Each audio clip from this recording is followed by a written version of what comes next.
بسم اللہ الرحمن الرحیم۔ مکہ معظمہ میں کافر ولید نامی شخص رہتا تھا جس کا ایک سونے کا بت تھا جسے وہ پوجا کرتا تھا۔ ایک دن اس بت میں حرکت پیدا ہوئی اور وہ کہنے لگا، لوگو محمد اللہ کا رسول نہیں ہے، اس کی تصدیق مت کرنا۔ معاذ اللہ۔ ولید بن بڑا خوش ہوا اور باہر نکل کر اپنے دوستوں سے کہا، مبارک ہو، آج میرا معبود بولا ہے اور صاف صاف اس نے کہا ہے کہ محمد اللہ کا رسول نہیں ہے۔ یہ سن کر لوگ اس کے گھر آئے اور دیکھا کہ واقعی اس کا بت یہ جملہ دہرا رہا ہے۔ وہ لوگ بہت خوش ہوئے اور دوسرے دن ایک عام اعلان کے ذریعے ولید کے گھر میں بہت ہی بڑا اجتماع ہو گیا تاکہ اس دن بھی وہ لوگ بت کے منہ سے وہی جملہ سنے۔ جو بڑا اجتماع ہو گیا تو انہوں نے حضور اکرم صلی اللہ علیہ وآلہ وسلم کو بھی دعوت دی تاکہ حضور پاک صلی اللہ علیہ وآلہ وسلم خود تشریف لائیں اور بت کے منہ سے وہی جملہ سنیں۔ چنانچہ حضور اکرم صلی اللہ علیہ وآلہ وسلم بھی تشریف لائے۔ جب نبی کریم صلی اللہ علیہ وسلم تشریف لائے تو وہ بت بول اٹھا، اے مکہ والو، جان لو کہ حضرت محمد صلی اللہ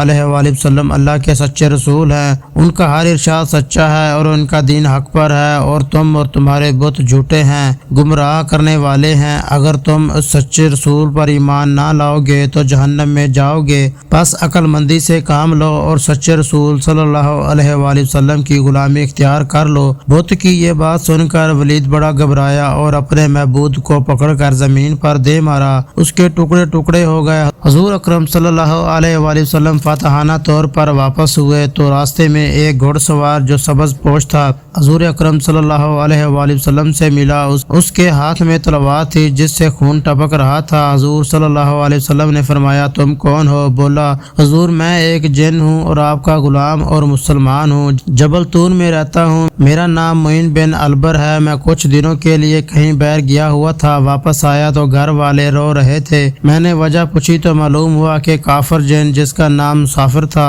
وہ مکہ میں آ کر ولید کے بت میں گھس گیا، حضور اکرم صلی اللہ علیہ وآلہ وسلم کے خلاف فضول گوئی کر گیا ہے اور آج پھر گیا تاکہ وہ بت میں گھس کر آپ کے متعلق بکواس کرے۔ یا رسول اللہ صلی اللہ علیہ وآلہ وسلم، مجھے سخت غصہ آیا، میں تلوار لے کر اس کے پیچھے دوڑا اور اس کو راستے میں قتل کر دیا، اور پھر میں خود ولید کے بت میں گھس گیا اور جو کچھ کہا ہے میں نے بولا ہے۔ یا رسول اللہ صلی اللہ علیہ وآلہ وسلم، یا رسول اللہ صلی اللہ علیہ وآلہ وسلم نے یہ قصہ سنا تو بڑی خوشی کا اظہار کیا اور اپنے اس غلام کے لیے دعا فرمائی۔ دوستو، یہ تھا آج کا واقعہ۔ امید کرتے ہیں آپ کو ہماری آج کی ویڈیو پسند آئی ہوگی۔ نیکسٹ ویڈیو تک کے لیے اللہ حافظ۔